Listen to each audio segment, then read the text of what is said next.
Une initiative qui est tellement importante, c'est dans le cadre de aide pour le commerce. Vous songez lorsque directeur général OMC Pascal Lamy est venu en Haïti récemment, est venu lancer une stratégie régionale pour l'aide pour le commerce. Ce sont des bagages qui permettent que les pays en développement aient profité de l'opportunité que l'Organisation des Nations Unies, à travers l'OMC et d'autres institutions telles que la Banque mondiale, le Fonds monétaire international, mettent à disposition de eux-mêmes pour augmenter la capacité de production, pour jouer un rôle qui est encore plus important dans le commerce international, parce que ça qui vient remarquer, c'est que plus un pays développer des capacités productives, plus l'a exporter, c'est plus l'a rentrer l'argent, c'est plus moun la ka li vivre puis bien, c'est plus li ka développer les structures de santé, les structures pour éducation, les structures pour des conditions, une qualité de vie durable. Donc, étant donné que le pays en développement a le même problème, c'est que il n'y a pas d'offre, une production qui permette de développer des produits pour exporter.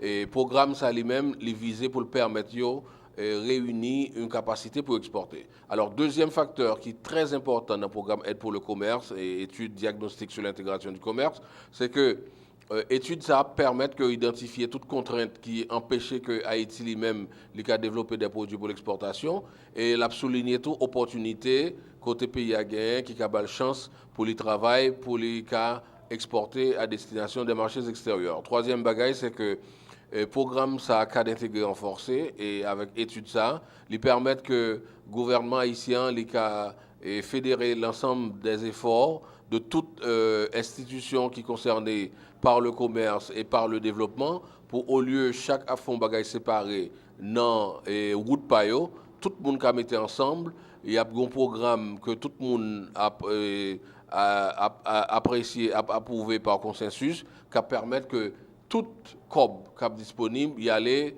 vers des programmes que le gouvernement et l'ensemble des parties prenantes, secteur privé et secteur universitaire, les bailleurs de fonds, et toutes les forces vives qui sont intervenues dans le domaine production et commerce en général font accord sur lui pour mettre l'argent là-dedans pour développer des projets qui permettent que le pays a développer des produits pour l'exporter à destination de l'étranger. Ok, maintenant, qui ensemble de thématiques nous allons débattre dans l'atelier de jour ça?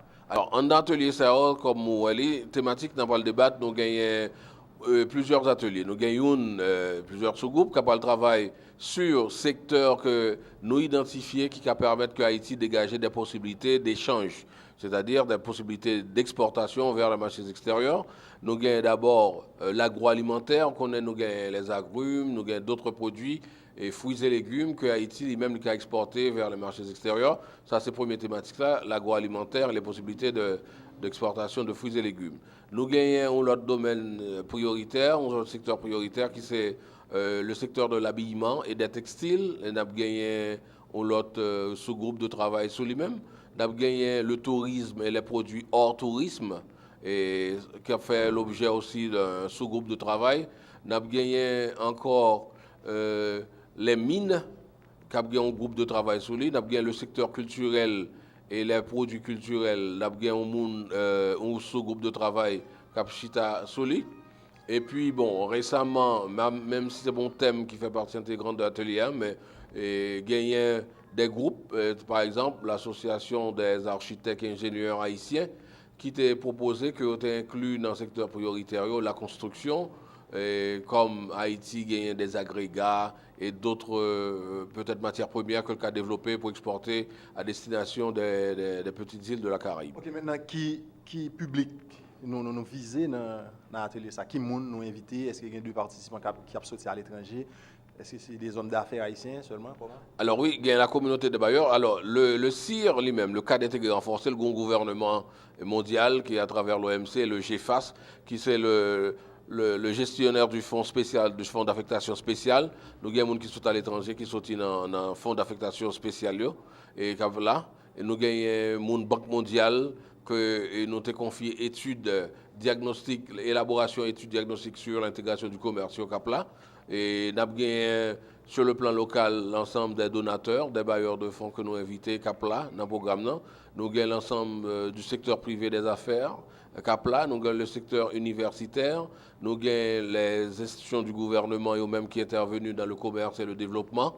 en général qui présent dans l'atelier ça, et puis tout représentant secteur clé comme CITEO, ces domaines que nous identifions, côté là d'ailleurs, Haïti a développé des capacités d'offres, des capacités d'exportation, tout acteur ça à présent pour que d'un commun accord, nous scruter études ça, nous réviser les et puis nous ajouter là-dedans tout ça qui méritait pour permettre que nous ayons études de la meilleure qualité possible, qui a servi pour dégager une matrice d'action qui, ultimement, va permettre que le gouvernement concentre efforts dans des projets que lui-même estimé qui favoriser le développement économique d'Haïti à long terme.